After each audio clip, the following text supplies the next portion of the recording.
Welcome to HBN TV.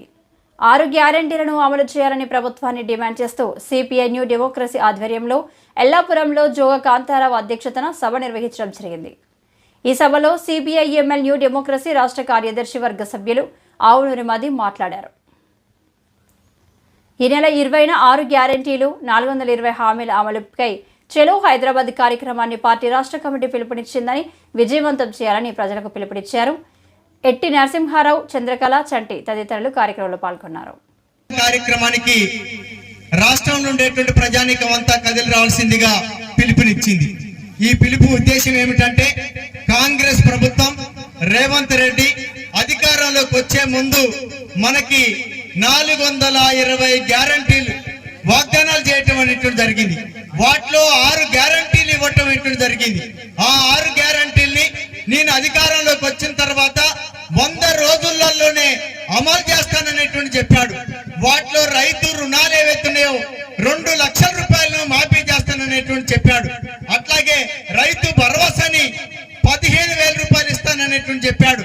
నిరుద్యోగ సమస్యని పరిష్కరిస్తానని చెప్పాడు. అలాగే ఇల్లు లేనటువంటి పేదలందరికీ ఇందిరమ్మ ఇళ్ళని మంజూరు చేస్తాననేటువంటిది చెప్పాడు. అలాగే చదువుకున్నటువంటి చదువుకున్నటువంటి నిరుద్యోగులందరికీ ఉద్యోగాలు ఇస్తాననేటువంటిది చెప్పాడు.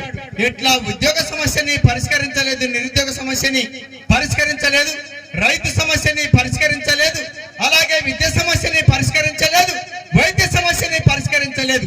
కాబట్టి ఈ స్థితిలో 6 గ్యారంటీలను అమలు చేయమని చెప్పి రేవంత్ రెడ్డి ప్రభుత్వాన్ని నిలదీసే దాంట్లో భాగంగానే చలో హైదరాబాద్ కార్యక్రమానికి సిపిఐఎంఎల్ న్యూ డెమోక్రసీ తెలంగాణ రాష్ట్ర కమిటీ పిలుపునిచ్చింది.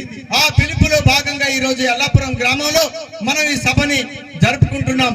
ఈ కార్యక్రమంలో భాగస్వామైనటువంటి ప్రజలందరికీ విప్లవ ధన్యవాదాలు తెలియజేస్తున్నాం. రేవంత్ రెడ్డి ప్రభుత్వం, కాంగ్రెస్ ప్రభుత్వం ప్రజలకు ఇచ్చినటువంటి వాగ్దానాన్ని అమలు చేయమని చెప్పి సిపిఐఎంఎల్ న్యూ డెమోక్రసీగా డిమాండ్ చేస్తున్నాం.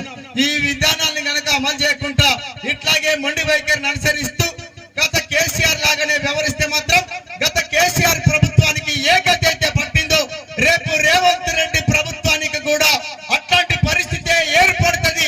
అట్లాంటి పరిస్థితి తెచ్చుకోవద్దని చెప్పి తస్మత్ జాగ్రత్త, రేవంత్ రెడ్డి గారు బాధ్యతాయుతంగా వ్యవహరించమని చెప్పి ఈ రోజు ఈ సభ సందర్భంగా స్పష్టపరుస్తున్నాం.